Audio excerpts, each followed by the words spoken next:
Topik yang akan saya bicarakan dalam video ini adalah berkaitan dengan pengenalan dan sejarah mengenai jenayah delinkuen. Apakah yang dimaksudkan dengan delinkuen? Apakah itu delinkuen?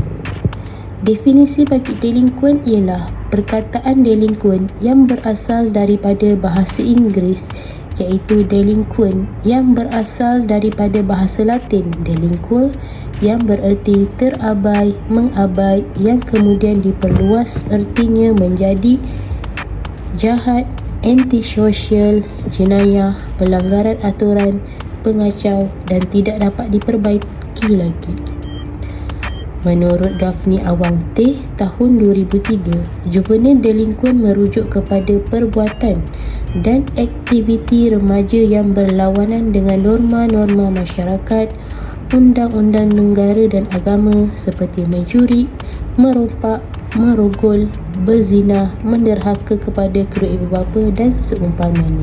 Terdapat dua aspek yang perlu diperlihatkan sebelum hukuman itu dijatuhkan terhadap pesalah iaitu umur pesalah dan jenis kesalahan akan dipertimbang dalam keputusan untuk mengenepikan kes daripada mahkamah juvana ke mahkamah jenayah. Seseorang di bawah umur 7 tahun tidak boleh didakwa melakukan jenayah. Hal ini kerana seseorang kanak-kanak dikatakan tidak matang dari segi fizikal, mental dan emosinya serta memerlukan perlindungan, pemeliharaan dan bantuan khas untuk membolehkannya turut serta dalam dan menyumbang secara positif ke arah membentuk suatu masyarakat yang unggul. Jika kanak-kanak di bawah umur 7 tahun melakukan jenayah, mereka mungkin akan dimasukkan dalam beberapa jenis program atau dipantau oleh ibu bapa. Gambar raja di bawah merupakan beberapa contoh jenayah delinkuensi iaitu merompak, menagih dadah, merogol, membunuh dan derhaka kepada ibu bapa. Darah delinkuensi. Yang pertama, kesalahan juvana telah diiktiraf beratus-ratus tahun dahulu sehingga menyebabkan orang tertanya-tanya bagaimana pesalah juvana dikendalikan. Yang kedua, tiada mahkamah juvana rasmi sehingga tahun 1899. Undang-undang delinkuen di Illinois meluaskan kuasa ini dan mencipta undang-undang khas yang memberi tumpuan kepada belia. Manakala yang ketiga, institusi juvana dan prosedur lain untuk mengendalikan juvana telah dicipta di Amerika pada abad ke-19. Berikut merupakan teori yang boleh dikaitkan dengan tingkah laku yang menyebabkan terjadinya jenayah delinkuen.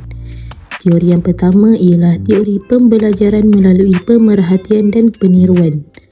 Menurut Bandura tahun 2002, pembelajaran seseorang kanak-kanak itu datang dari pemerhatian terhadap sesuatu perlakuan yang ditunjukkan oleh orang lain di sekelilingnya. Teori yang kedua ialah teori behaviorisme. Tabiat dan tingkah laku manusia terbentuk hasil daripada proses pembelajaran dan evolusi persekitaran. Pendekatan behaviorisme melihat bahawa tingkah laku manusia adalah hasil pembelajaran yang dialami sejak masih bayi sehingga masa kini. Teori yang ketiga ialah teori kognitif. Jane Piaget 1896 menemui satu pendekatan di mana perkembangan kanak-kanak boleh dilihat melalui 4 peringkat perkembangan iaitu sensori motor, praoperasi, operasi konkret dan operasi formal. Pada tahap akhir remaja berupaya mengembangkan kebolehan menguji hipotesis secara matang dan saintifik seperti boleh meramal, merancang tindakan dan menjangkakan akibat daripada tindakan mereka. Teori yang keempat adalah teori analisis.